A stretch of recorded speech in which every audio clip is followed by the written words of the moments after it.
in recent times, in the past 3 decades, when abusing Gandhi has become fashionable. It helps me live with that also because every morning when I look at my social media, there were a lot of creative headlines to go with my story where I would be referred to as the Mota Gandhi, which is the fat Gandhi. Or for me, right from my childhood, my parents and my grandmother um, made me realize that it didn't make me any special. Yes. Uh, it was just that I was born under a great legacy and I had inherited a great legacy. It didn't mean that I was something special. And have always treated my legacy as a blessing. Mm, So it has mm, never felt as a burden because one, I don't live up to the expectation of people. If I disappoint people, yes. I apologize. And I said, I'm sorry, but I can't be what you want me to be. Live the way I want to live. Mm, And I'm very open about it. And so it has become very easy. People use those posts to abuse me and abuse my ancestors. My mistakes are always magnified because they do not want to accept. I try to keep, whenever I realize that it's a fault, I try to correct myself. mm, Uh, I don't try to hide. I had a family, I had children. Fortunately, my wife had a very secure and steady job. So um, my family was secure because of that. But personally, I was a complete failure at that point in time. Two others that I found that I admire very much is Shahid Bhagat Singh and Netaji Subhash Chandra Bose. Welcome to Baachu Talk, Equity Matters, a powerful testament to the resilience of the human spirit and a journey to create an equitable world for all through the power of human leadership stories. Oh, welcome to Baachu Talk, Equity Matters, the fiercely passionate podcast that champions diversity, equity, and inclusion through the power of human stories. Today, I have the honor of, I think it's an exceptional guest. You'll be happy to see is Mr. Tushar Gandhi, as name might have struck it immediately. Tushar Arun Gandhi, born 17 January 1960, is the son of journalist Arun Manilal Gandhi, grandson of Manilal Gandhi, and a great grandson of Mahatma Gandhi. Born on a train between Mumbai and Kolkata, Tushar Gandhi was raised in Mumbai. He studied at Adarsh Vinay Mandir, a local Gujarati medium school. He holds a diploma in printing from the Government Institute of Printing Technology, Mumbai. He's best known for having established in 1998 in Vadodara, Gujarat, the Mahatma Gandhi Foundation. It's now located in Mumbai, and he's still its president. Since 1996, he has served as a president of the Lok Seva Trust, an NGO established by Dr. Kanti Gandhi, grandson of Mahatma Gandhi, in central Bombay in mid-1950s for the welfare of textile mill laborers. In 2000, Tushar Gandhi portrayed himself in a fictional Bollywood movie directed by Kamal Hassan, Hey Ram, and in 2009, he did likewise in a semi-fictional movie, Road to Sangam, based on an episode in his own life. Wow. A non-fiction book by him, Let's Kill Gandhi, was published in 2007 and became in a few weeks a bestseller in India. In 2008, he was appointed as the chairman of the Australian Indian Rural Development Foundation, AIRDF. In March 2005, he led the 75th anniversary reenactment of Dandi March. From 2007 to 12, he was a goodwill ambassador of the CISRIISP, Intergovernmental Institution for the Use of Microalgae Spirulina Against Malnutrition. I think it's enough of an introduction. Thank you. I think so. I think so. But no, let's continue. Let's continue because it's your story. It's your life, Tushar. I mean, it only take a minute. Let me finish it. In 2018, he played a significant role in petitioning successfully the Supreme Court of India to direct the states and union territories to comply with its order to curb cow vigilant lynch mobs. In 2019, Tushar Gandhi became a director of Gandhi Research Foundation in Jalgaon, Maharashtra. And in 2023, Tushar was appointed as ambassador for return to Palestine. He's the author of Let's Kill Gandhi, which we touched already, and also The Last Diary of Kastur Maiba. Gandhi lives in Mumbai with his wife Sonal and his two children, son Vivian and Dr. Kasturi. Kasturi was named after Kasturi Gandhi, as we know. Gandhi. So a lot to talk about. Welcome to Baachu Talk Equity Matters, Tushar. Thank you so very much, Bhaskar. Thank you. And my greetings to the listeners of Baachu Talks. Thank I'm you. honored to be on it. Oh, it's a pleasure. It's a pleasure. Tushar, let's go back to the very beginning. Your birth itself is the story. Talk us through, what did your parents say? You came up very early in the train. Talk us through, what did they share about that experience? Well, I've always been in a hurry, and so it's not surprising that I was born in a rush also.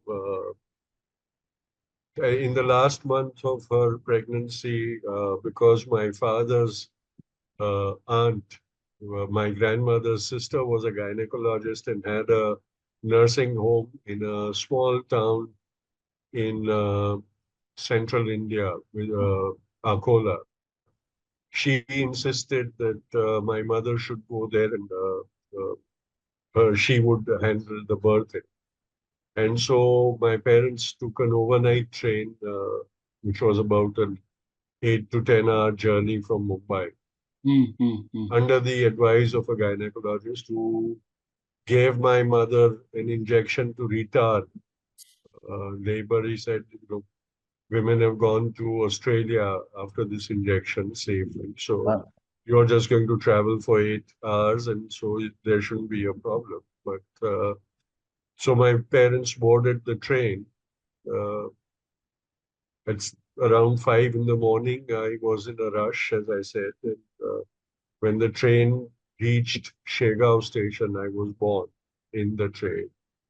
And I became a sensation because when we reached Akola, the news spread that a baby was born in the train, and so people came to see this unique baby over there. So I became a sensation at my birth. I was never allowed to forget that story because it caused a lot of excitement in the whole family and Yes. caused a lot of anxious moments for my mother and my father because that day it had so happened that only my mother had a reservation. And dad and my elder sister were sitting in a general compartment elsewhere. And at every station, dad would jump off the train and come and inquire if my mother was okay. And at Shegao, she told him that, no, look, your son's been born, kind of thing. And so they tried to look for a doctor or nurse on the train. And then he spoke to the engine driver and he said, I'll do my best to take you to your destination as fast as possible. And so there was a lot of drama associated with my birth. Nice, nice. What an entry to the world. What Yeah. an entry to the world. I think that's brilliant. Again, that's the birth, and then you did your early schooling in Mumbai. Is that right? To some the Yes. As I said, I was since birth. I always lived in Bombay, in the suburb of Santa Cruz. And, Mm. for some reason, my father decided that I should study in the mother tongue. Uh, so I was admitted to a vernacular school, which was run by a Gandhian couple who were freedom fighters. And so uh, my schooling was done in a very Gandhian kind of institution where we used to spin khadi. And the cleaning of our school was the students' responsibility. So every week, 1 day a week, students from every class would be given the responsibility of cleaning up the school premises, which also included cleaning up the toilet blocks. And so that taught us that, if we kept the toilets clean, Mm. then we did not have to do yucky things of cleaning messy toilets. And so those were the kind of that was the kind of education that I got. I Good. taught myself English because I had one of my hobbies was reading. It was almost like an addiction. So I used to just go through books and libraries during my childhood and youth. And so that was how my education transpired. I learned printing, did a diploma in printing. But apart from learning it, uh, I wasn't too happy to make it into a career. And Mm, so mm. finally, I gave it up. Then, fortunately, I discovered my ability to write, speak. Uh, Yes. so I've been a sort of ambassador for my ancestors. Now I get invited to speak on my ancestors and the ideology and the philosophy by which they lived all over the world. So that is what my life is all about. Brilliant, Tushar. What a story. Tushar, I mean, growing up as a kid and also going your diploma in printing, every child comes and goes, whereas in your case, you carry that what do you call that legacy that you talked about, your ancestors' legacy. Obviously, you can take it lightly, you could take it seriously. How was the journey from being a child to a teenager to an adult? At what point was it actually sinking in you, like, oh, I'm actually, blessed to be born in this? Or was it from birth, your family instilled in it? How did that journey progress within you? Well, I don't remember when the realization struck. Uh, Mm, mm. It's, it's as if I knew it. I don't know because my family never sat me down and said, okay, you have this legacy and your ancestor was so great. I just like learning walking or talking, I just knew that I was part of it. I'm sure I must have been told that, I must have heard that, or realized it because in my childhood, our home used to be kind of a guest house for all the senior Gandhians, the contemporaries who lived and worked with Bapu and who were senior leaders of the freedom movement. Whenever any one of them came to Mumbai, they would come visiting or stay with us. And so I always knew that there was some connection with the freedom movement. And so I actually never realized when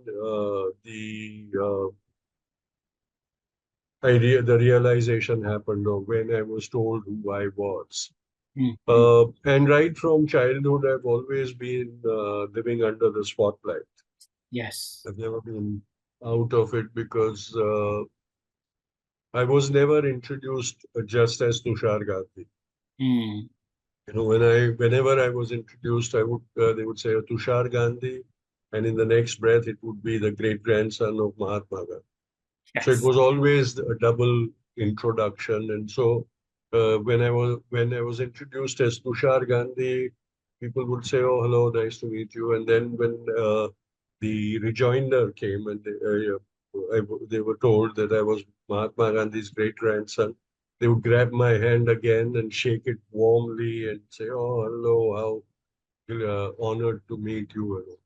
So Mm, I realized that there were people's expectations of me. Fortunately for me, right from my childhood, my parents and my grandmother um, made me realize that it didn't make me any special. You yes. it was just that I was born under a great legacy and I'd inherited a great legacy. It didn't mean that I was something special. And I remember both my parents and my grandma telling me that I did not have to live in a spatial manner or behave in a spatial manner. Mm, I mm. just had to be myself and live myself because if I started living up to the expectations of people, I would have to pretend to be something I wasn't. They said it's better to be honest about what you are and do what you want honestly and openly without. So I became very comfortable with my lineage. I remember that when when I became about say 10 or 12 years old, my grandmother uh, explained my legacy to me and what it meant in a very beautiful manner. She Mm, mm, said I was like a sapling which had sprouted in the shade of a great big tree. And mm. she said, no matter what you do, you're not going to be able to move out of that shadow. And so it's up to you whether you treat that as a blessing and some as a safety net and thrive under the shadow, or you take it as a curse and become stunted and shriveled. It's up to you. You can't do anything to negate it. And have always treated my legacy as a blessing. Mm, So it has mm. never felt as a burden because one, I don't live up to the expectation of people. If I disappoint people, Yes. I apologize. I said, Mm, I'm sorry, but I can't be what you want me to be. I will live the way I want to live. mm. And I'm very open about it. And so it has become very easy. Yes, I think you're right. Mahatma Gandhi's life and this way of life is, I think even thinking about it is will burden a lot of people, but to come with his legacy and to be part of that.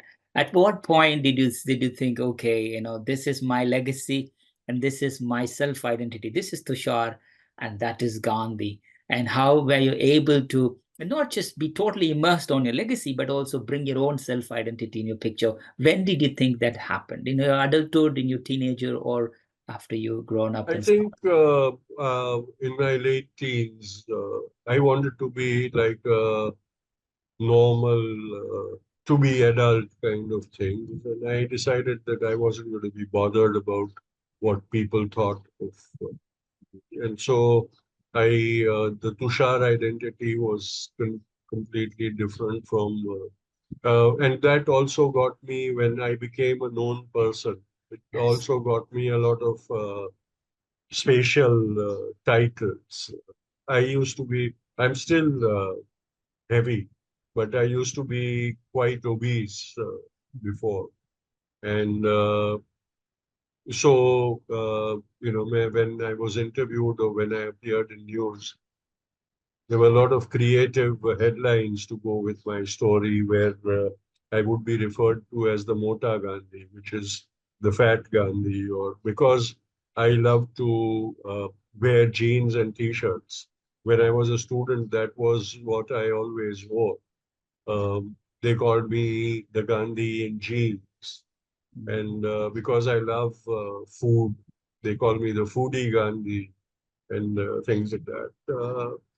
I appreciate those things. I don't feel offended by it. And this ease to live with my legacy has also helped me mm, in recent times, in the past 3 decades, when abusing Gandhi has become fashionable.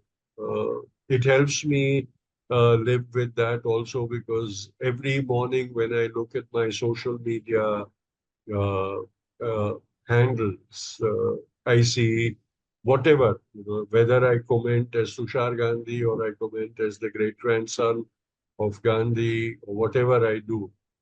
Uh, People use those posts to abuse me and abuse my ancestors.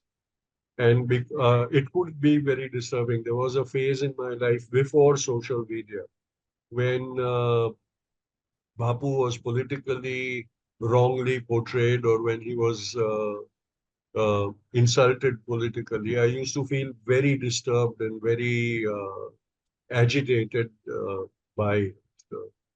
But then I realized that that is part of having a public figure in the family. It can't be helped. And so it has helped me to keep sane uh, in and in present times where there is more abuse than understanding. It helps me to retain my composure and coolness. I 100%. also realized that I did not. People do not give me the latitude of committing mistakes and owning up to it. My mistakes are always magnified because they do not want to accept that a person of such illustrious lineage could be frail and weak and have his flaws also. But I Mm. have I haven't boasted about my weaknesses, but I've said that please accept me with all my flaws because it'll take me time to correct. I try to keep whenever I realize that it's a fault, I try to correct myself. Totally. Uh, I don't try to hide. Yes. I mean, like as your great grandfather said, you are the change that you want to wish to see the world, and for us to be the change in the world, there are a lot of things that we need to do within ourselves. And, you have been so kind in sharing that, that journey. I mean, it's not going to be easy, and then nobody can be Gandhi. I mean, there's no gray area in Gandhi. He was so white about his life, and nobody can be so open about their life. And, it's something that we all have to do. And people who are unable to go through the journey themselves and, skim read or just pick up one or two things and comment, and as you rightly said, what, we should be thick-skinned, and we have a broader purpose to look here, Tushar. And I'm glad that from a very young age and all the way now, you are still, taking that legacy forward. So at what point, when you were in 30s, you just decided, okay, now is the time. Let me go back and start the Mahatma Gandhi Foundation. What was the trigger point for starting the Mahatma Gandhi Foundation? Uh, you see, till the point where I was in my, I had just crossed my mid 30s. I had failed at most of the things that I tried. I tried to have a professional career and I failed. I tried business and I failed at that. And I reached a point where I didn't know what I could. I just didn't know. I had a family, I had children. Fortunately, my wife had a very secure and steady job. So um, my family was secure because of that. But personally, I was a complete failure at that point of time. And it was like a ship without a rudder. I didn't know what I would do and how I would go further in life. And then circumstances pushed me towards my legacy. There were incidents that happened. There was cable TV and satellite TV had just come to India. And there was an incident where the international chain, broadcast chain Star TV came to India. And they started a talk show, like one of those soap shows that they have in the Western things, which tries to be successful by being notorious and scandalous. And it became very popular because it was one of the first private channels to come about, and so everybody used to watch that. I people came to know that I lived in Mumbai and I was the great grandson and things. So people started looking me up and meeting me and things, and that's how I became the president of Lok Seva Trust because my uncle had passed away and the trust was stagnating because some of the young men who were working with my uncle managed to just keep it afloat, but they were looking for somebody to replace my uncle. And so they came looking for me and they requested me to step into his shoes. And as a child, I knew of the organization and the work that my uncle was doing. So I agreed. And from there, my journey of becoming responsible for my legacy started. And slowly, things built up, and the demand on my time started increasing. And because I was accessible to people from the family, I was the most accessible person.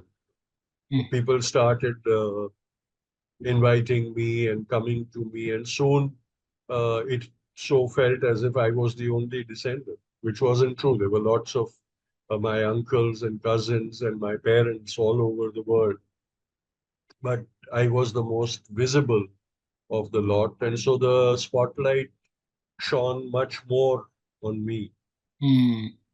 And so that's how it happened. And then I wrote books and I write articles, and then I moved further into the activist role, and I started uh, working for equal rights and justice and those kind of issues also. And so it increased my identity that much more. And that's where, as I said, even with the realization of my legacy was a very natural thing that happened. The responsibility of my legacy also was a natural progression. Yes. Thank you, Tushar. I mean, like, every turn, it's not easy. It's not easy to be a great grandson of Mahatma Gandhi, who the whole world looks into for so many reasons, and it's plus and minus, as you suggested. How on one end it helps, on the other end there's a lot of limelight on you. So how, once you took over the foundation, Mahatma Gandhi Foundation, 1998, from your uncle, how has it evolved in this past 20, 25 years under your leadership? Talk us through, and also touch about the Lok Seva Trust as well, which is predominantly about textile mill workers. As the again during that era from 1990s all the way to now, that has also changed. The world is much more globalized, industrial, automation, etc. How both organizations has evolved in this past couple of decades under your leadership? See, Bhaskar, what happened was when my uncle started it, he was working as a doctor in that textile mill. And so they gave him this place to run his dispensary from. And he realized that a lot of the young sons of textile mill laborers were not doing anything and just whiling away their time. So he started gathering them and working with them. And they used to do programs about the awareness of Bapu, and also a lot of programs of communal nature of bringing communities together and creating a sort of friendly bond between communities and things. I remember very distinctly that he used to twice a year he used to host a dinner for intercaste and interreligious couples, those who had married outside their caste or religion. He used to felicitate them, and he would invite uh, 15 or 20 or 50 couples of that kind and have a dinner in their honor and things. And so those kind of programs were happening from there. Health camps for these laborers and things happened. But then in late 70s and 80s, the textile mills started shutting down. And so most of the laborers became unemployed or migrated to other work. But this place in central Mumbai, in Burli, is situated in the star housing quarters for laborers who worked in the Birla textile mills. And so they continued to live over there. And after my uncle passed away, as I told you, that organization stagnated. My uncle found it easy to get funding for his programs and things because that was the time when Gandhi and Gandhians were there all over in society and in the governance and everywhere. But then post the 80s, all that changed, and that lot of people passed away. And then there was a kind of fatigue about Gandhi, and people started thinking, enough. Now, there's other things that we can prioritize. And then slowly, the anti-Gandhi thing started up. So by the time I took up the reins of Lok Seva Trust, it had become a very dormant institution. So we try to revive programs. So initially, I established a computer center, and we used to train, uh, school graduates to come and learn computing and things like that. And then we started a legal cell where people needing legal help would come and get advice and things like that. Then we started a health care. We started training for housewives to produce stuffs to augment the income of their family. And those kind of things. So these kind of efforts, in a very small way, continue. We try to partner with other organizations who can do some work and things. I keep trying to revive and create better programs, but it's very difficult to get funding these days, and so it becomes very difficult to sustain those programs.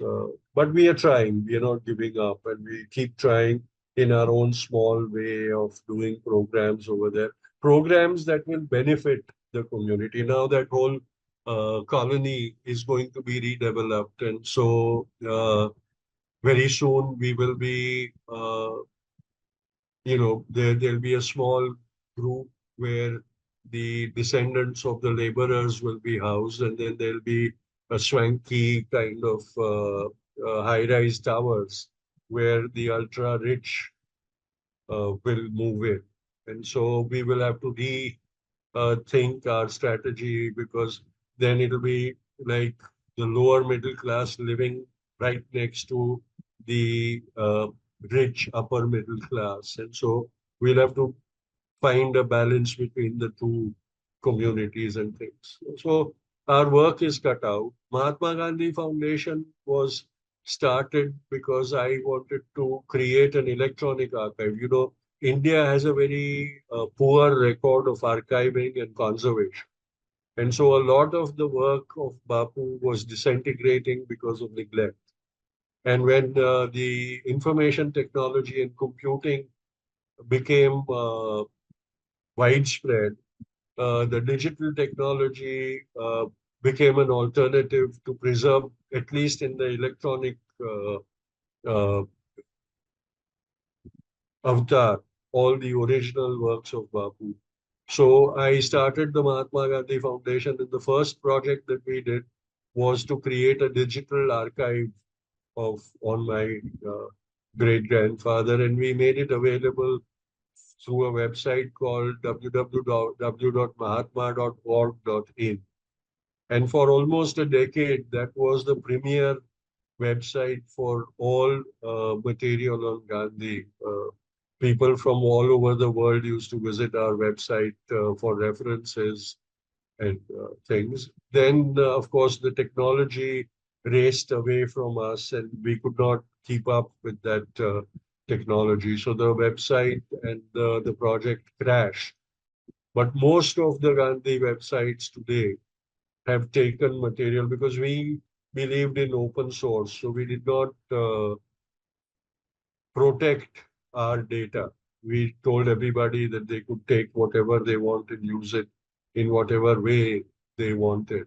So many of the websites that now offer Gandhi material and information have taken it from our website. And so that is how we started working. Then I decided that I would use, as I said, my legacy to bring awareness to other people working on similar lines. So I started associating with various projects in the rural areas and supporting them in whatever way I could.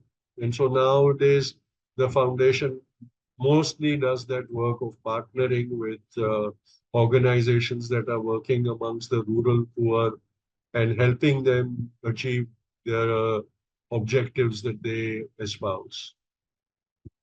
I mean, it's not easy because world evolves so quickly, and you have this whole legacy of 100 years that you need to maintain, and you do require a lot of support. Again, what if there is anything me or the listeners can do to reduce your burden or at least take anything forward to shop, please let us know. We are here for you.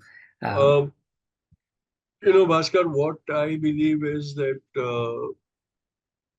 even moral support means a lot in the present times when humanity is under siege from prejudices, hate, and violence. I think similar minded people just coming together and supporting each. I'm just embarking on a ambitious project. We bought 5 acres of land. We built a home for girls, destitute girls. We house about 50 plus girls who are living and studying from that home in the outskirts of Kolhapur, which is a city uh, south of Mumbai. mm, And the foundation has bought 5 acres of land where we intend to build another home for boys, similar kind, and also a skill training center because of the setbacks in their early childhood, because of poverty and the need to work. Uh, these are all rescued children rescued from hazardous labor and industry. These children have very retarded milestones and they cannot cope up with their peers in academic education. So many of them drop out. And when they drop out, they have nothing they can do. And so we want to, while they are pursuing their academic education, we want to also uh, provide them with skill education so that if at all they drop out of school, they have some craft, some trade to become independent and self-reliant in life. So the next project that we have is to build that campus in memory of my father. I lost my mother in 2007 and I lost my father last year. So mm. this new campus will be in memory of my father. And so that's the next project that I'm engaged in. So these kind of things keep happening and keep me busy. My writing continues. I'm writing my third book. Hopefully, that will be published in the coming years. And, so yes, there's a lot of things that keep me busy and keep me going. Totally. Continue to share, continue to inspire us, Tushar. It's important because as you rightly alluded to, I think your work extends far more slowly promoting Gandhi's legacy. I think it's much more important that you're also focused on so many other social causes you're passionate about, which is great. And how, and while you're working on your articles, running your foundations, talking more about the legacy, you also portrayed yourself in movies as well, a couple of movies from the bio. How was those experiences help bridging the historical narratives of Gandhi and making those stories more relatable to the contemporary audience? Well, both the things happened as a coincidence. I was not looking at career in films at all. Right? I can't act to save my life. I'm too ordinary a guy to be able to do that.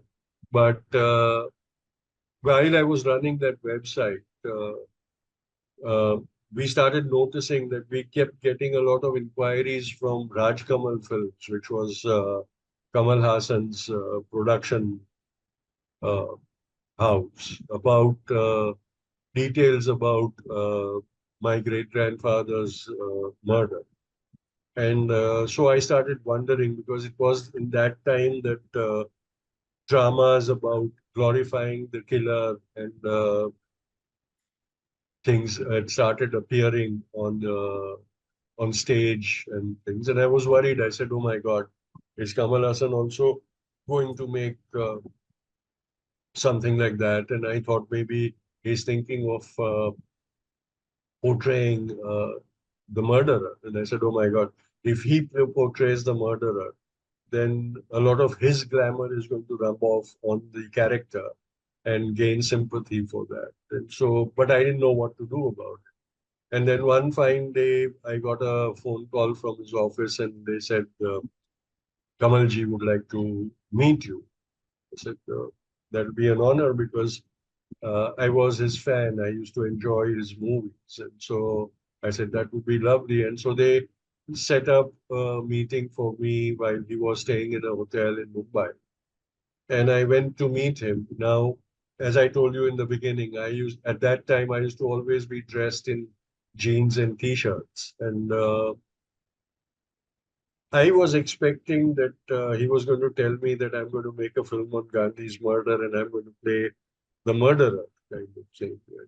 I said, it'll be a big disappointment, but what can I do about it? And I remember I went to his hotel room when he was staying in a suite, and I was sitting in the sitting area, and he walked out. And when I looked at him, I said, but this is not Nathuram. You look as if you're portraying Badge. Badge was one of the accused in the murder who turned approver and confessed to the whole conspiracy. And I said, but this is not Nathuram, this is Badge. So Kamal ji tells me, asks me, he said, what made you think I was going to play Nathuram? And I said, that was an assumption. And then he sprang the surprise. He said, I want you to play a character in my film. I said, you must be joking. I said, I'm not an actor. I can't act. He said, I don't want you to act. I want you to be yourself. And I said, my God, that this is even more worse. So I actually told him, I said, why don't you just hire an actor and make him act as me? He said, no, I want you to act. Then, of course, the glamour of acting, being in films and being with such a superstar was irresistible.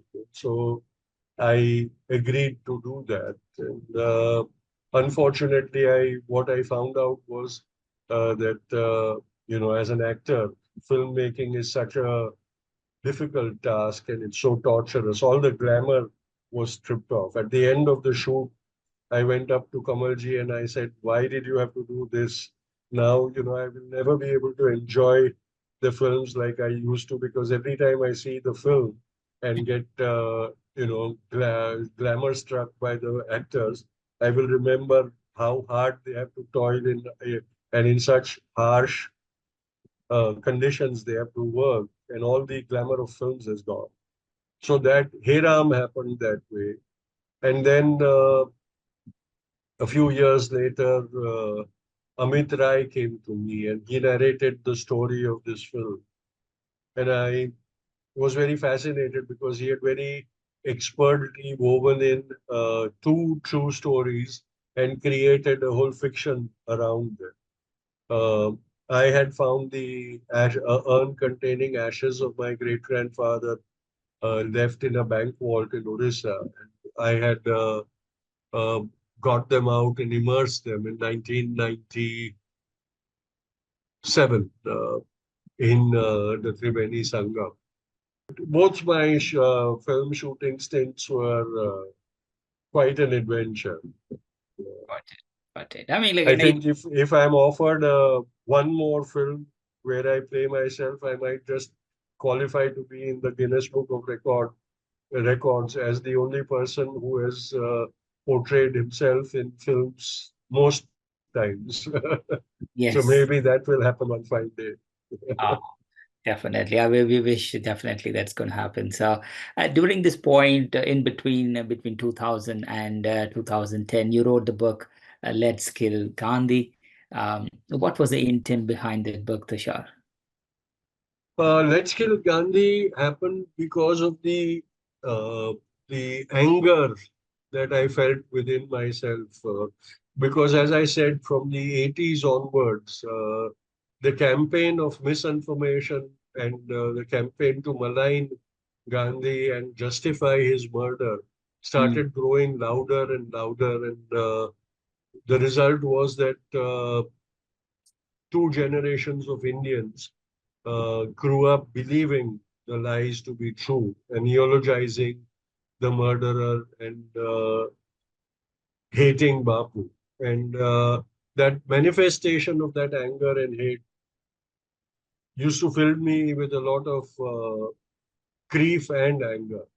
Mm. And then finally, I decided, and as a child growing up, listening to the talk of my elders, I was seeing a very different picture of that whole thing. And then I realized that nobody had really written about that portion, aspect of my great grandfather's life.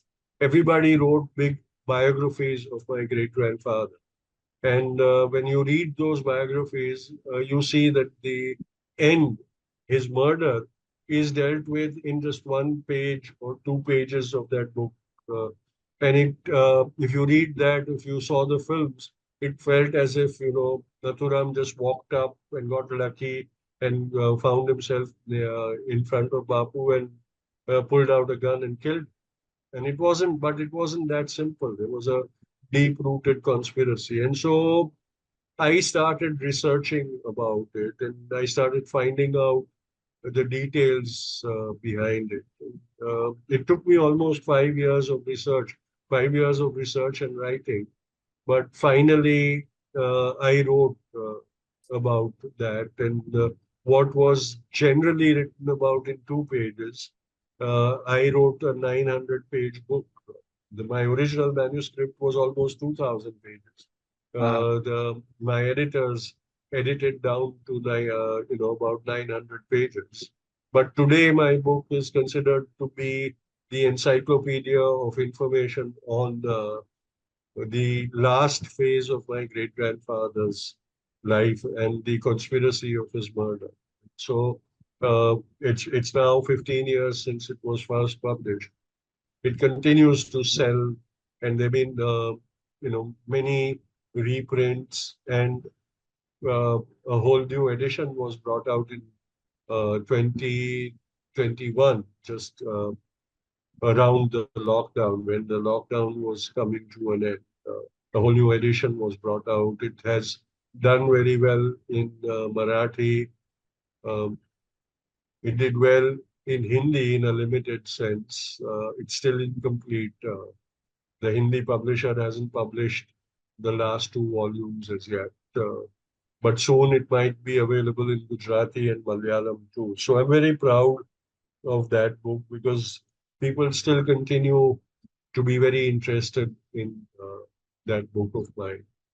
And then accidentally, the Lost Diary of Kasturbai Ba happened because as a director of the Gandhi Research Foundation, the staff of the Gandhi Research Foundation found this diary abandoned in the Kasturba ashram in India.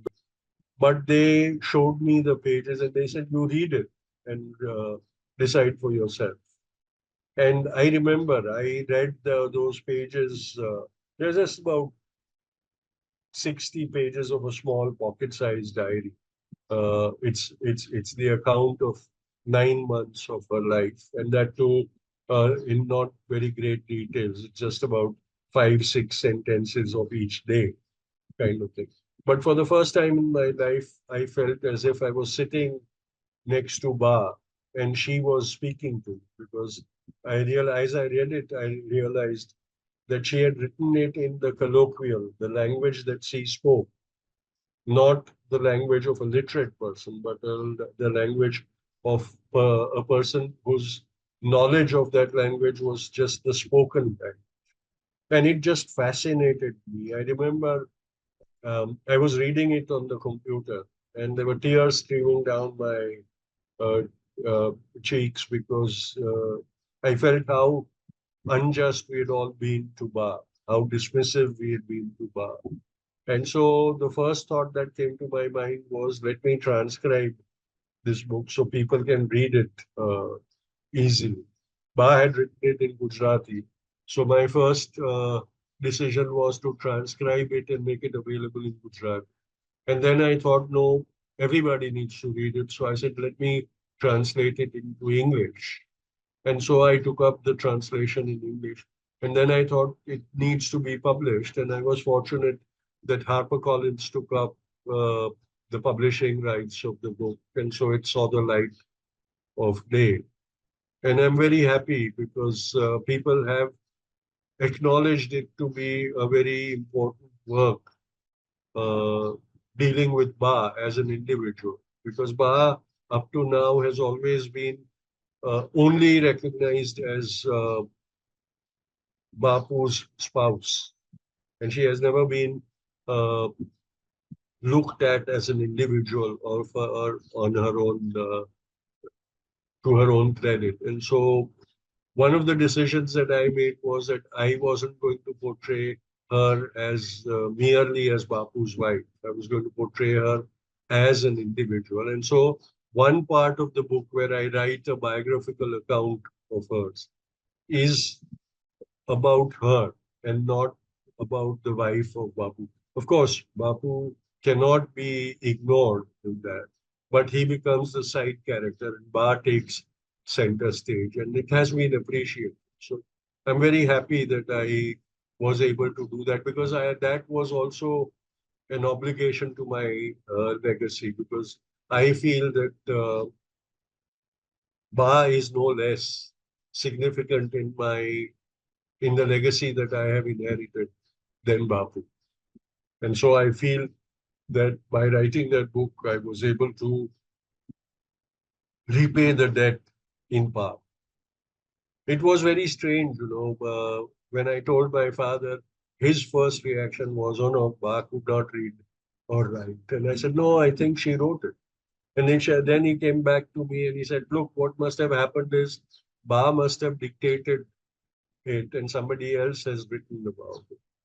And I said, no, really, because if somebody else was writing what Bab was saying, they would have corrected her mistakes and written a more uh, learned and correct language.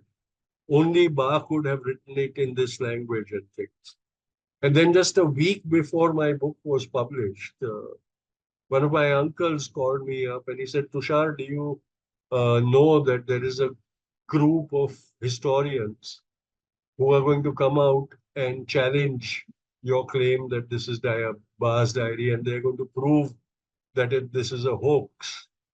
And I hope you are prepared for this. And I said I am ready to accept the challenge, whatever they throw at me, because I am convinced this is Ba's writing, and I'm not willing to accept any contrary. Because when people read the book, they realized that this couldn't have been anybody else's writing. It had to be the writing of and so my that book has also been a milestone in literature. It was very funny because when I did the translation in English, originally I felt like writing the English that I had learned. And I started writing it that way. And then I said, but that would be dishonest because, by reading Ba's incorrect language, I have learned about her character, her nature, her greatness. And I said, if I'm going to translate it, then my duty is to become merely the medium. And I must translate the experience that I had reading that original to the people who are reading my translation also. And so I discarded all the translation I did before, and I started writing in the pidgin English that that gave the flavor of Ba's original writing. God, how blessed you are, Tushar. I mean, like for you to receive that little book of 60 pages and to transcribe and bring it out to make even people think, okay, Kasturiba, whom we kind of, he was in the shadows as for most people that they might have thought about it, but you just made it as the real person come out of life in your book. So we've been talking pretty serious for nearly an hour. I think it's time to go to a rapid random fire fun So questions. There's no right or wrong answer. Whatever comes into your mind is the answer. Then we'll spend the I'll last. try my best. Thank you. So here is the question. So if you could travel back in time and have a meal with your great grandfather, Mahatma Gandhi, what dish would you prepare for him? If I was to travel back in time and if I was to get an invitation to eat with Bapu, I wouldn't be given a choice. I would be made to eat what he ate. And I really wouldn't want to do that. Yeah, because I've read the descriptions of what his meals were like, and I even reading about them sort of made me lose my appetite. Oh, really? Was there any favorite dish that he used to have, or he was in a totally neutral state where Initially, he was quite a foodie, and he loved all the goodies that were the popular dishes of the region he came from. But then slowly, as he evolved, he realized the importance of diet, and in South Africa itself, he started becoming the faddist. He would give up salt, and he would give up grains, and he would give up pulses and kind of thing. And by the time in the latter half of his life, he almost gave up all cooked food. And the way he ate was boiled vegetables, fruits, and goat milk all mixed together in a bowl, and he would just eat that without salt and things. Whichever vegetable was seasonal and grown in his ashram would be boiled up for him without salt or any condiments, and with the broth. Uh, and then he would mix that up, and he would put fruits in it, and he would put goat's milk in it, and then eat it. So no, I didn't. I would not. I would make an excuse not to be invited to dinner with Bapu. That's a good one. Obviously, have you considered growing a mustache like your great grandfather's iconic one?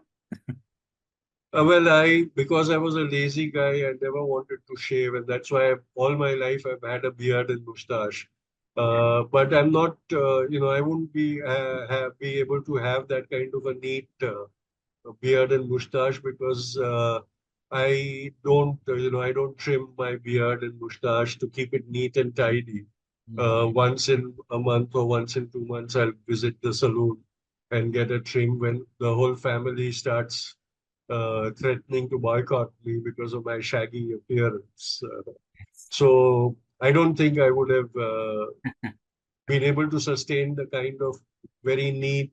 My grandmother used to always tell me that I was a country bumpkin and I didn't have any dressing sense or anything. Because even my grandfather was a very natty dresser and very particular about his looks and grooming. And my grandmother would have said, your grandfather would have absolutely disapproved of you. Yes, I think over the years, I think, and as you rightly said, you have your identity and then you have your legacy. So, what's the funniest Gandhi related pickup line someone has ever used to just introduce themselves to you? There've been various ways that people have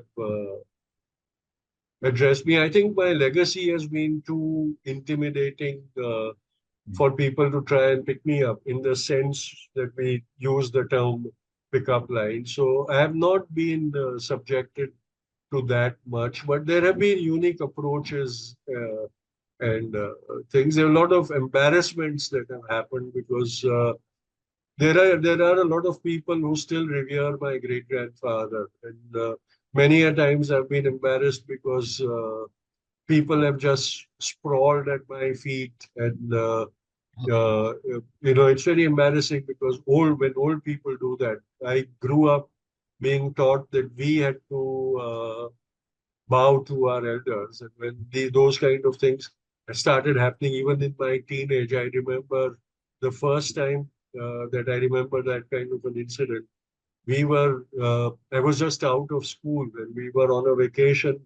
Uh, two of my father's maternal cousins, and we were sitting in a room, and this elderly gentleman knocked on the door and came in, and he looked at the three of us and he said, "Which one of you is Gandhi's great grandson?" And the other two pointed to me. And the next thing I know is he was flat on the ground and he grabbed my feet and put his head on my feet and he was weeping.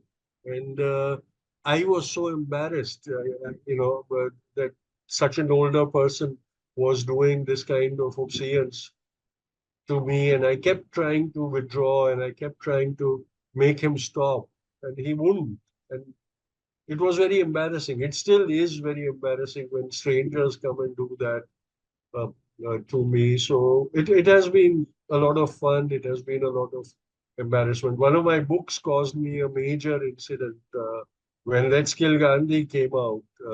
My father and my sister were living in the US, and on a trip there to visit them, I was carrying two copies of my book, and they were right on top of my the suitcase. And for some reason, on that trip in New York, I was asked to open my bag by the customs.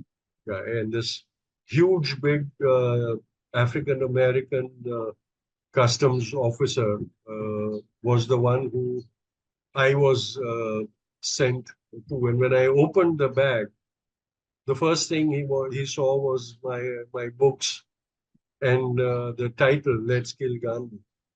And he said, "What is this?" And I said, "Oh my God." And he said, "How dare somebody say this?" And I said, "Oh my God, now I'm getting into a lot of trouble." And he was visibly agitated and things. And I said, "What do I do now? How do I tell him I'm the guy who wrote that?" You know, because I said, if I tell that, the reaction that he has, he might just beat me up before I can explain what it is. And I said, please just look at the back cover. And then he read that. And he said, oh, that is interesting. And then he said, who's the writer? I said, yours truly, I'm the writer. And then he looked me up and he said, you are the great grandson of Gandhi? I said, yes. And he just came across his desk and he grabbed me in a bear hug. And he said, I'm so proud to meet you and so privileged and all that. And everybody was watching what was happening because here's a customs officer who's checking my baggage, who suddenly comes and embraces me and things. So these kind of things also have happened too. I think even though Mahatma Gandhi ji passed away nearly, 90 years now, like you carrying the legacy, many people still carry him in their hearts. And, that word, since you have as your surname, I mean, like, it's always going to be with you. I mean, like that elderly gentleman who just touched your feet and touched your head and stuff. I think, in you, he sees Gandhi ji, and then there's a lot of stuff that he might want to convey to Gandhi, or he might have carried within himself.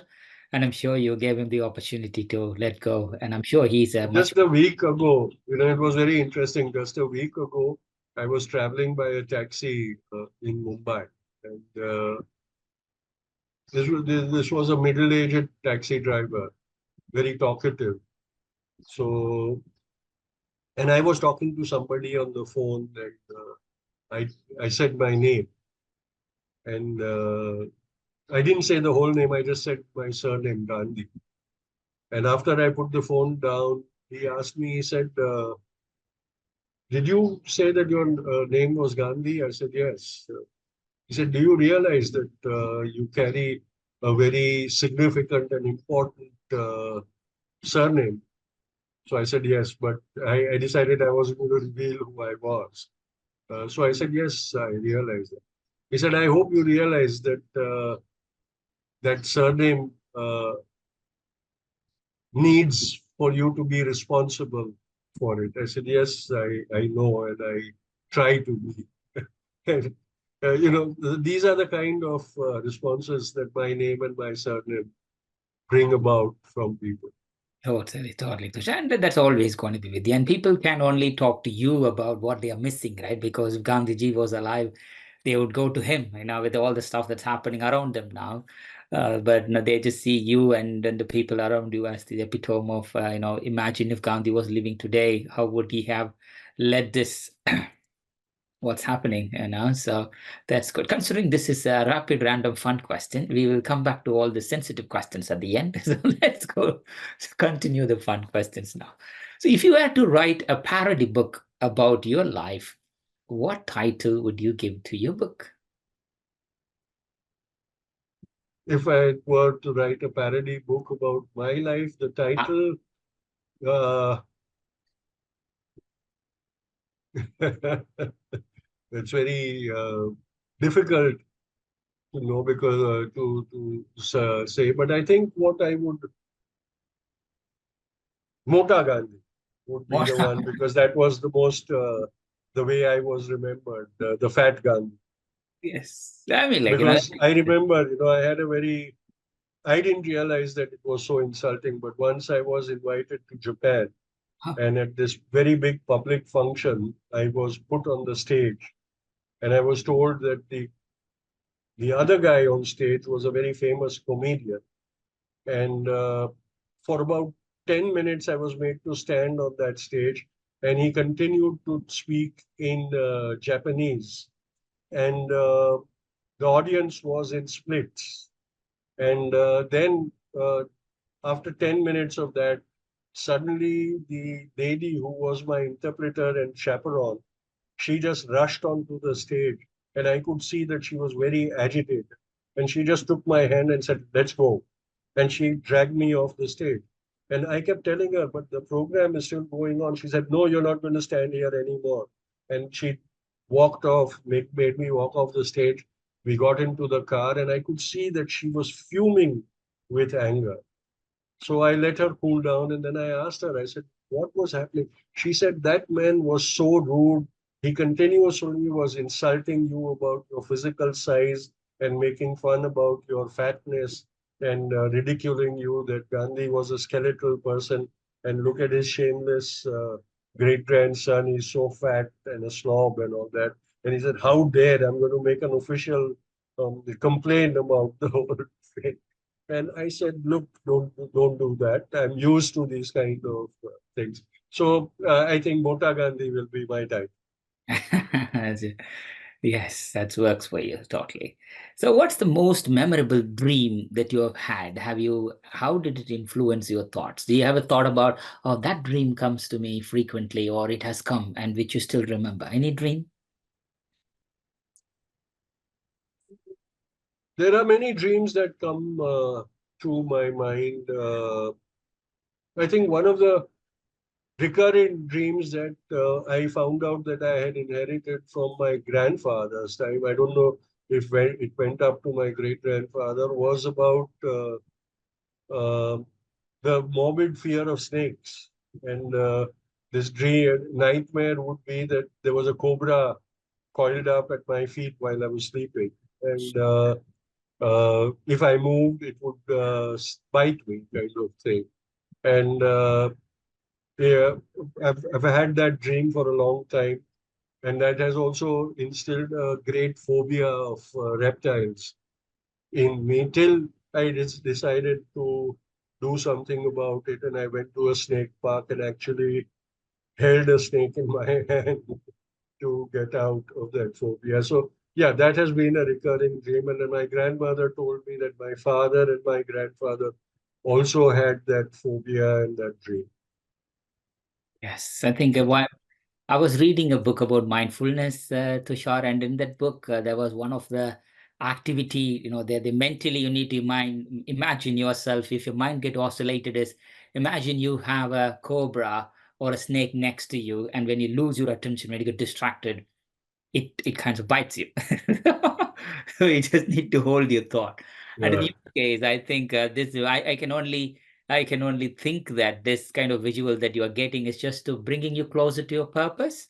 It maybe, just maybe. reminds you, like, stay focused. I know there are so many things happening. People are blaming you. People are doing this, but stay focused. And this cobra could very well be that that symbolizes of your thing. I I would think so too. I think so too. Nothing can be meaningless in this yes. life.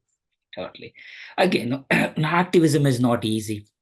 But if you could have a cartoon character as your sidekick during your activism work, who would you choose and why? Uh,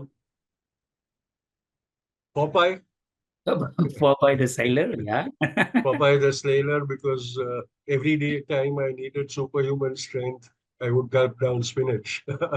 Totally. So Spinach is maybe Popeye the Sailor, but a nice. non-violent Popeye the Sailor. That's good.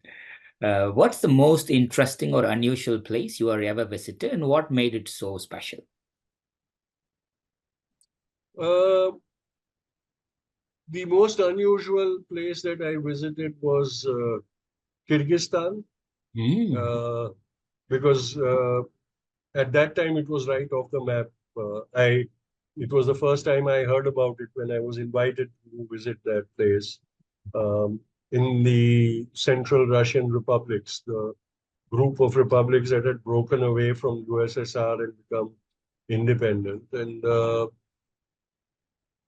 one of the most beautiful places, but at that time it used to be very backward and impoverished country. So there was a lot of natural beauty, and then there was stark depravity of the people who were living poorly. But they were very colorful people, and I got to experience their tradition and their culture and things. And then to know that the Mughals came from that region, Mm. and ruled over India for such a long time, gave me a kind of tie. And I remember there were no regular commercial flights between the countries, so there was just one flight per week, and that too an old propeller cargo plane. So half the plane would be cargo and half the plane would be passengers, by which we could go and come back on it. And when we flew across the northwest of India, across the Hindu Kush mountains, the terrain below the plane was so wild and savage that, the first time I realized that people who came in, we used to always hear of how these Central Asian people invaded India and conquered it and all that. And I realized that why they came to India and settled over here, because the journey into India must have taken a huge toll on them. And so they must have decided that it was better to strike roots in India rather than to go back again. And so that is where we had those invasions and then the dynasties that ruled over us. And so that was a great learning experience for me also. Mm, mm, totally. I think what a story. So, do you like music, Tushar? So, if you are start, Love music. good. Absolutely love music. Yeah. But most uh, the pop music, the popular music. I love classical music also. But given a choice, I would love to listen to the popular music, retro Hindi film songs, Western popular music, pop music, and ghazals and things like that. Yes. Nice. I love music, absolutely love. So, if you had the opportunity to start a rock band, what would you call it, and what instrument would you play? If I had the opportunity to start a rock band, I think I would call it the Misfits, because I would be the greatest misfit in that band. Although I love music, I do not have the skills to play an instrument. Mm, mm, But these days, with electronic music, things have become much more easy. So I would opt for the easy way out, and I would play one of those electronic keyboards, yes. maybe. Nice, nice. I think you could still pursue. You could still pursue. But if in my romantic notions, I would love to play a saxophone. Ah, interesting. I think with these days of all this online free videos and stuff, I'm sure Yeah. Tushar, if you find some time, for get to your love of music. So, what's the most meaningful or a thoughtful or a memorable gift that you've ever received, and why did it resonate with you? Uh, Books have always been precious. to me, and I've always cherished. Whenever I got cash as presents, I would immediately go to a bookstore and buy books. Now Amazon has made it easy.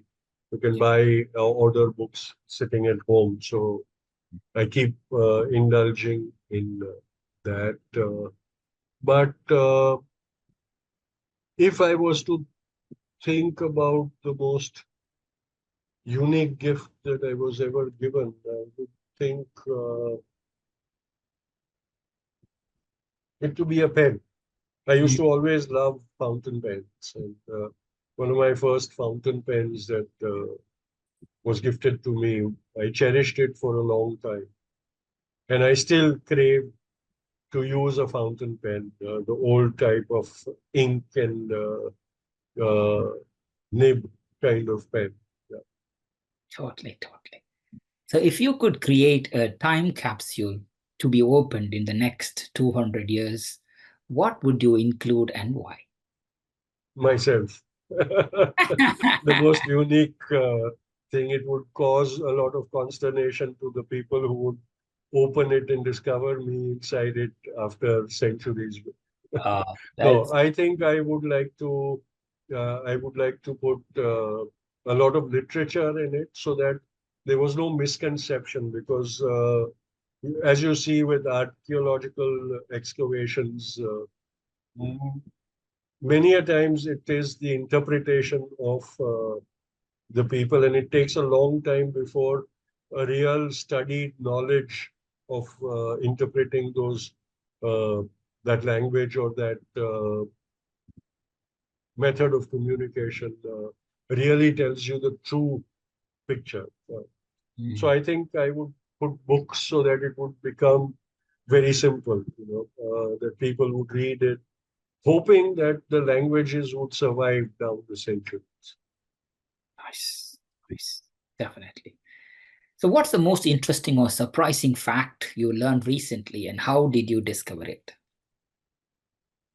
Bar's diary was the most surprising thing because I never expected it to happen, and it so happened that I was part of that organization that discovered that diary. It really made me realize that there's so much more to discover. I thought now there is no possibility of any new discovery happening, and I'm Yes. very happy that I twice in my life I've had the opportunity to discover something, and that will always remain as a credit to me. The urn containing my great grandfather's ashes. Mm, Although many people knew about it, I had the privilege of actually getting it out and finishing the unfinished last rites of my great grandfather, and then the discovery of Bar's diary. And so I felt as if I was privileged to make those two discoveries, which nobody else was bothered about. I think, as you rightly said, you always have a purpose, and I'm glad that you have done those two things. Amazing. So, what's a hobby or interest that you have that not many people know about you? Uh, I'm an avid cook. I love to cook. And so my friends and my children always demand that I cook things for them. And I love the time I spend in kitchen, I just absolutely love. Yeah. What's your signature dish, Tushar? If I visit you, what will you cook for me? You'll be shocked. Oh, Uh, Generally, I love non-vegetarian food. And oh, so uh, cooking seafood is my specialty. mm, And I cook it in different ways. Sometimes I cook traditional Indian recipes. Sometimes I do fusion. Sometimes I do Western or Oriental things. But everything is with my own touch and flair. I'm not a very authentic cook. Everything has my own. Just recently, I cooked a Bengali kind of inspired dish. And on the way while cooking it, I made an innovation, and it was shrimp in mustard sauce. cooked Hmm. in coconut cream. And on the spur of the moment, I decided to add unripe mango pulp to it to give it a bit of a sour tang. When I wrote about it on Facebook, one of my friends, Bengali friends, she said, "Oh, mango in this dish? You can't call it Bengali anymore. You ruined the dish." So, these kind of things happen. I like to experiment. So, one of the things, if I was to ever write my autobiography, maybe the appropriate title would be The Story of My Experiments with Food, Mm. Mm. inspired from my great grandfather's autobiography, The Story of My Experiments with Truth. True.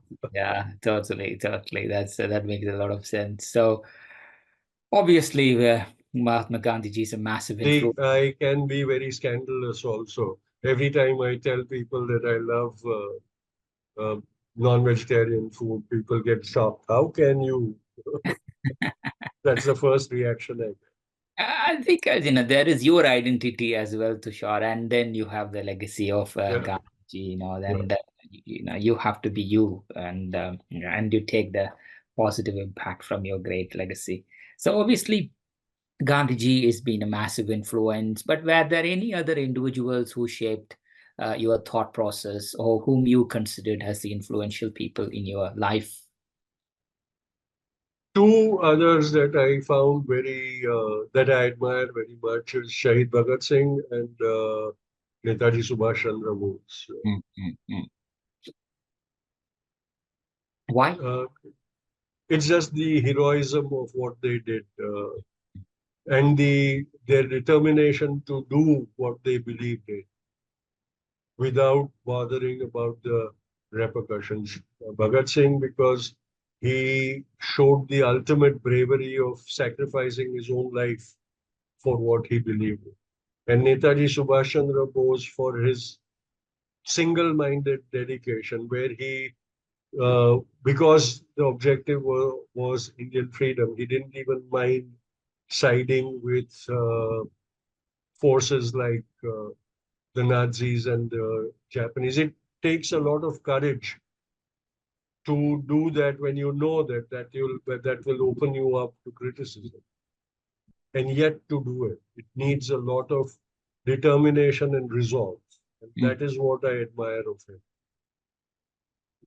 yes, that's great. And you know, you have been taking Gandhi's legacy for nearly 4 decades now. And what have been some of the biggest challenges and obstacles you have faced in your decades long journey as a Gandhian activist and a crusader for social justice? And how have you overcome these challenges? Uh, the One of the big challenges that I have is the envy that my legacy causes in people. In the past few years, I have often approached the Supreme Court and intervened in issues and fought against things. Recently, I went to court in a case where a young child was brutalized by his teacher in Uttar Pradesh when she asked all the other small children of the classroom uh, to stand up and slap this young boy, a 9-year-old Muslim boy, and she continuously um, subjected him to hate speech and very rabid abuse, which was all captured on video. And when I saw that video, I decided to seek redress. And so I approached the Supreme Court again. And when the Solicitor General representing the state government and the central government, whom we had made party to our plea, appeared in court, he complained to the court saying this Tushar Gandhi has made it a habit to rush to court every time, holding a placard saying, "I'm the great grandson of the Mahatma," and the court should stop him from doing that. And that kind of a thing has happened to me quite often. Mm, And mm, I used to get disturbed by it, but now I take it with a sense of humor. And so I just made a public statement saying that the Solicitor General must get used to it because this great grandson of the Mahatma is going to keep going into court as long as injustice is done and as long as the government does not behave responsibility. This great grandson will go, and I can't help it if my uh, presence in court reminds the court of my legacy. I can't help it. So let him just get used to that kind of thing. So, many a times these kind of things, which are very disturbing in one sense, the sense of humor that I have always lived with has helped me uh, manage that aggravating kind of situation. Totally, totally, Tushar. I think when you stand up for something, there is always going to be an external pressure, criticism, even a lot of resistance. And it's not easy, even though you say that you're managing yourself within you, that's a battle you go through every day, or sometimes weeks, months. So Mhm. specifically, is there any incident or is there anything that really cost you a lot of pain and then, you overcome it? And talk us through about how you kind of manage to stay true to your principles and convictions because of that one incident. There have been many incidents like that, but recently something that disturbed me very much was one of the very rabid, you know, member of the Sangh, extended family of the Rashtriya Swayamsevak Sangh in Maharashtra, made very insulting and slanderous comments about Bapu's parentage. And he sort of alleged that my great grandfather's father was an embezzler and thief, and insinuated that my great grandmother, meaning Bapu's mother, was taken hostage by a Muslim Nawab and kept hostage. And Bapu was the illegitimate child born out of that illegitimate relationship where the Nawab uh, had sex with Bapu's mother. I found that to be particularly hurtful because, my great grandfather is a public figure, but going to and slandering his parents and things. And what hurt me most was that this was said from a stage of a public meeting, and the audience laughed when these kind of slanderous comments were made and clapped when he said. It hurt me very much because this was taking the abuse of my ancestors to another level. And I decided that I would take action against it. And I've gone to court, and I hope the courts will understand the hurt and grief that that has caused. And so there have been incidents, but these kind of things still disturb me. Although I have conditioned myself to accept or expect these kind of things, but they plumb depths that I can't even imagine in their Yes. hate against my great grandfather. Yes, I mean, like it's true. I think maybe that also reinforces the point. I think we need to take Gandhi and Gandhi's philosophies and what he stands for to the people now in a much more different format and different ways, just so that the people, we called Mahatma Gandhi as the father of nation, but behind that there is a man with principles, and it puts us a lot more. What he called even more emphasis on the work that's ahead for most of us, to just take these things I forward. think,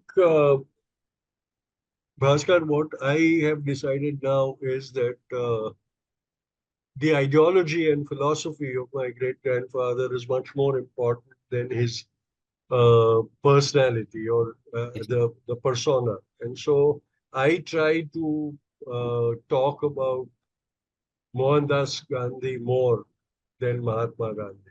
And Mm, I talk about the ideology and its application today.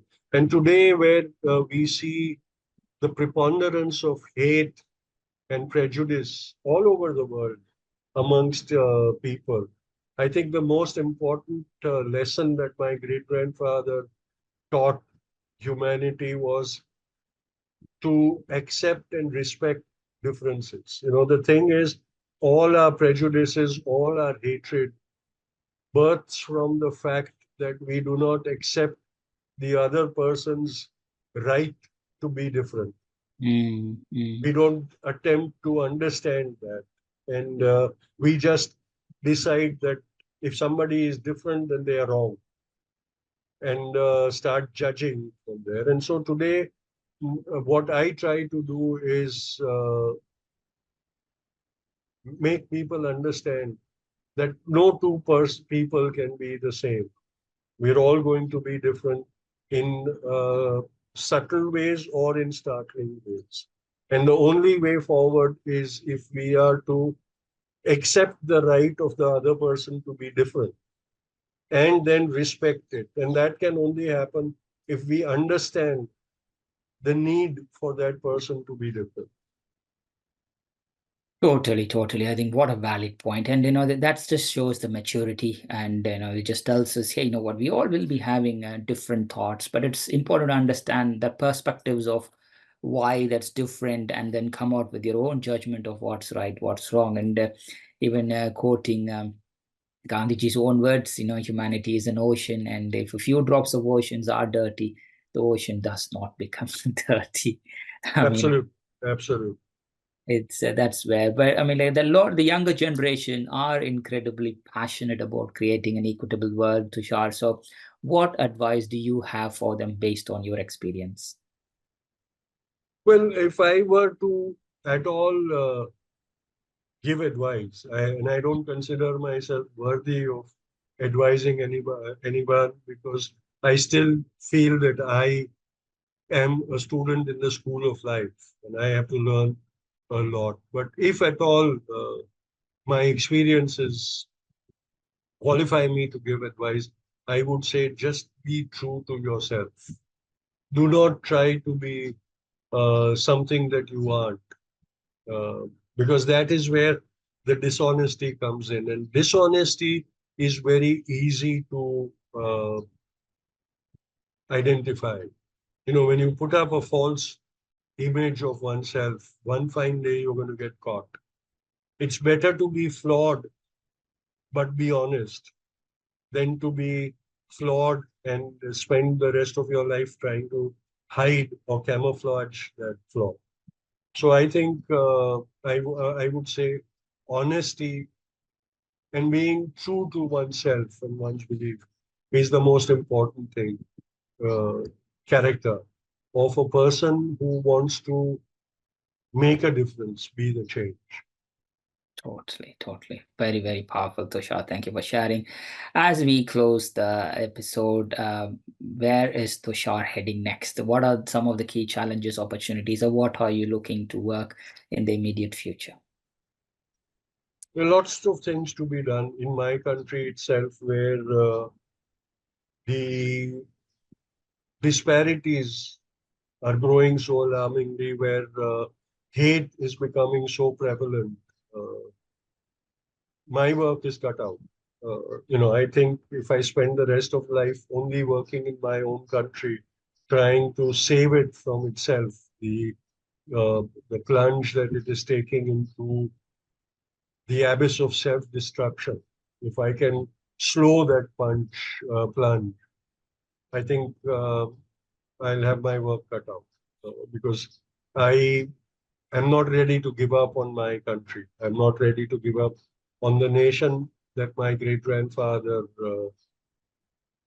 dreamt about and helped free. So I will continuously do that. And while doing that, if I can be an inspiration to the rest of humanity, so be it. Thank you, Tushar. That was absolutely amazing. I think I can't express enough how much I've enjoyed this conversation. In one end, holding the legacy of Gandhiji, on the other end, taking Gandhi to the current generation, holding your own self-identity. You have gone through a lot and you are still fighting and you are still going ahead. I think certain our listeners share the same sentiment and have found this conversation as valuable as you have. So for our listeners who want to dwell deeper into your foundation and all the upcoming work, your books and stuff, where can they find more information or get in touch with you, Tushar? Are there any upcoming projects or events? I have a website, www.tushargandhi.in. They can use that website to communicate with me, and they're most welcome because that website also tells them about what I've been up to. Brilliant. So Thank you. that's one way of keeping in touch with. Brilliant. Before we conclude, do you have any parting thoughts or messages you would like to leave for our listeners with, Tushar? Well, to those who I have disappointed, please accept me as I am. I know I have a great legacy. I know I have a great ancestry, but I am just a plain vanilla Tushar. And please accept me. And I'm sorry if I disappointed. No, Tushar. I think, if I think there is a lot of heat that somebody needs to go through, I mean, like to just work as a legacy that you have. But you know what? The change that you are going through, the happiness is when what you think, what you say, and what you do are in harmony. This is from your great grandfather, actually, and I thoroughly enjoyed it and continue to do what you're currently doing. And then, as you rightly said, for us to fight for freedom, we will make mistakes, but it's important to go through the journey and not just to give up just because who we are. But thank you for that, and that's it. I know it's thank you again, Tushar, for joining us today and the meaningful work that you are doing in taking Gandhi's legacy and also your own passion forward. To all our listeners, thank you for tuning in. As we continue these conversations, let's all remember the importance of fostering a sense of belonging for everyone in our communities and working towards creating a more inclusive and equitable society. Until next, it's Bhaskar Sundaram signing off for Baachu Talk. Thank you, Tushar. Thank you so much for joining. Thank you. Thank you. Thank you. Join me on this transformation journey. Subscribe to Baachu Talk Equity Matters today.